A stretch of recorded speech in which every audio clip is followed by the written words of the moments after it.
Welcome to another Kogen Sunday Service. Thanks so much for connecting with us. Our Kogen Sunday Service is designed to give you some encouragement, to give you some hope, to give you some perspective on how to make it through this difficult time. You know, as I'm watching some of the mandates being lifted, some of the things reopening here in Maryland, I am encouraged that someday soon we are all going to be able to gather back together to see one another and to continue to challenge one another and make each other better. Speaking of making us better, I have to throw a special shout out to Rob and Bowie and Matt for all they are doing to continue to make Kogen better, to continue to make sure that we are Kogen and our community is strong even through this time. So thank you guys so much for all that you are doing. As always, we're in spiritual defense, and spiritual defense has three parts. It's to defend ourselves against the fear, against the anxiety, against the depression that this time can bring. It is to disarm the powers and the forces of darkness and the lies that they tell. And ultimately, it's to defeat those powers and walk in freedom and in victory. So for the last couple of weeks, we've been talking about fear. And today I want to talk about a specific aspect of fear, and that's the fear of futility. Futility is basically finding out that what you're doing is not taking you where you want to go. We've all been there, right? We've seen a move at a tournament or on a video.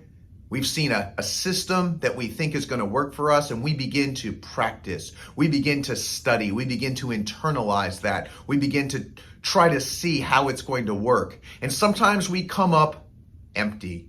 Sometimes we find out that that system won't work for us. Sometimes we find out that system doesn't lead us where we want to be. Sometimes we find out from our instructors, yeah, that'll work at lower levels, but at the top levels, that's not going to work. And so we have to go through a filtering process. In the same way, in our parallels to spiritual defense, it's important for us to recognize that we can end up practicing some things, doing some things, internalizing some things that are not going to take us where we need to go. I think that shows most often in the lack of a mission or purpose. So let me ask you something today. Do you have a mission? Do you have a purpose? What I can share with you is my own personal experience. I have a mission and a purpose. My foundation is the love and the revelation of God through His Word, through the Bible. And because of that, I am able to function in this life effectively. I am able to understand why I am here day to day. And the opportunities that are afforded to me to help, to teach, to love, and to serve are constantly there.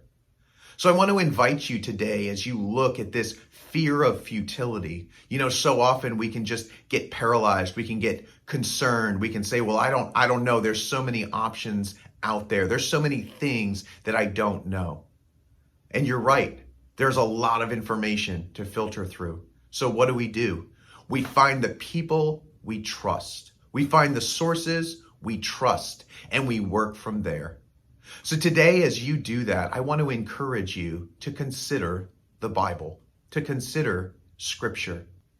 As we look at this idea of the fear of futility, it's important to recognize that if we don't know where we're going, we won't know if we got there anyway. It's about both setting goals and knowing your purpose. And so today, as we take some time and look at that, I want to remind you of a passage of Scripture that always just kind of captures me in this idea. It says, whatever you do, whether you eat or drink, do it all to God's glory. You know, this verse has far-reaching effects for me because when I think about it, it's how I train, it's how I serve, it's how I love, it's how I work. It has to do with all of these things because I recognize that I am part of something greater. I am part of something bigger. I am part of a mission and a process and a historical unfolding of what God is doing throughout all of history. And so I want to invite you to consider that truth today. I want to invite you to recognize that one of the greatest spiritual defenses that you can have as we talk about defending and disarming and defeating is knowing your purpose. So I ask you today, do you know your purpose? Do you know why you're here? I would love to talk to you about that. I would love to engage with you about that. I like to think of these videos as less of an announcement and more as a dialogue for discussion. And so my email is listed below. I would love to be in touch with you. You can find me on Facebook. You can message me. But beyond that, I want to thank you guys for staying connected to just these moments, these opportunities that we have to challenge one another, these moments that we have to make each other better. Having said that, I hope you guys have a great week. I hope you're still training. Get out there, do some exercise, get engaged. Make sure you're keeping your body healthy because that's going to help keep your mind healthy and your spirit healthy. And I want to thank you again for connecting with us, for turning this on, for just spending some time with me. Have a great week. Bless you guys. I'll see you soon.